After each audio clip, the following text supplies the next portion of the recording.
Hello everyone, happy Monday.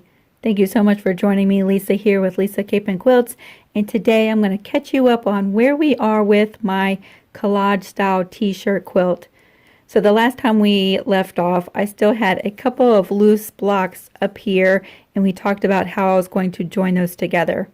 I had a few extra minutes over the weekend, and so I went ahead and sewed all those together and joined this one large section.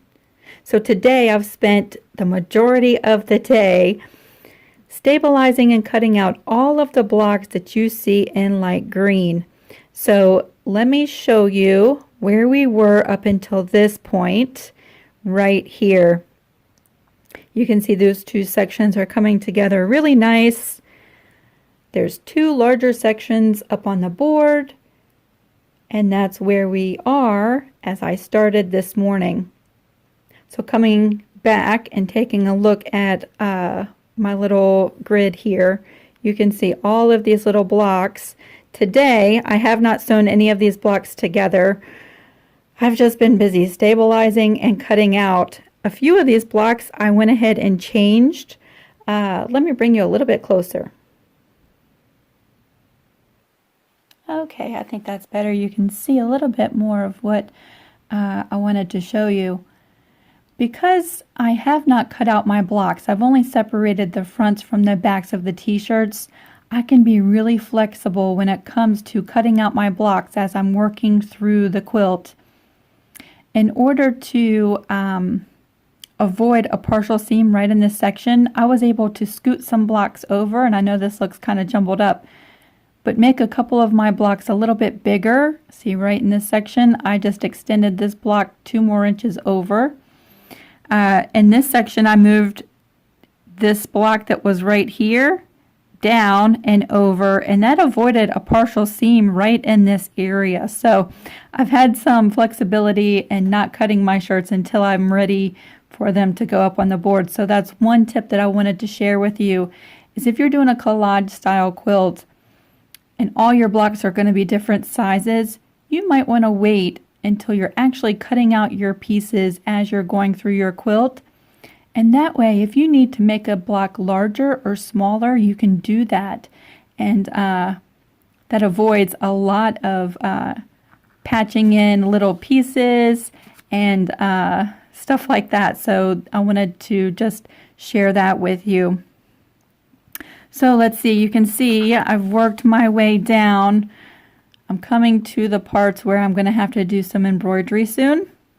I think tomorrow I'm going to start joining all of this green section together and maybe tackle embroidering the names. We'll see. I do plan on bringing you along for that part, so that'll be tomorrow if we do that.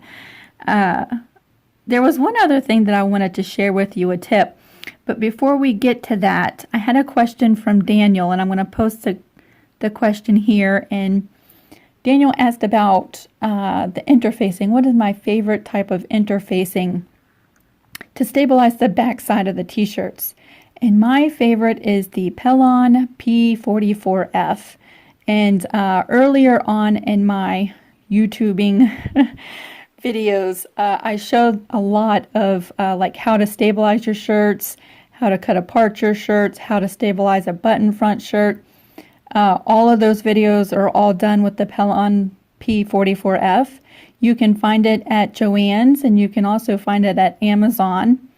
I'm sure there's some other stores that carry it too, but those are my favorite go-to places to purchase it. Usually I go to Amazon and buy it by the bolt, and if I can find it like a 60% off coupon, I'll go to Joann's and buy it by the bolt there as well. So check out those two places. I'll put some links to the Amazon, where you can find it on Amazon, in the description box for you.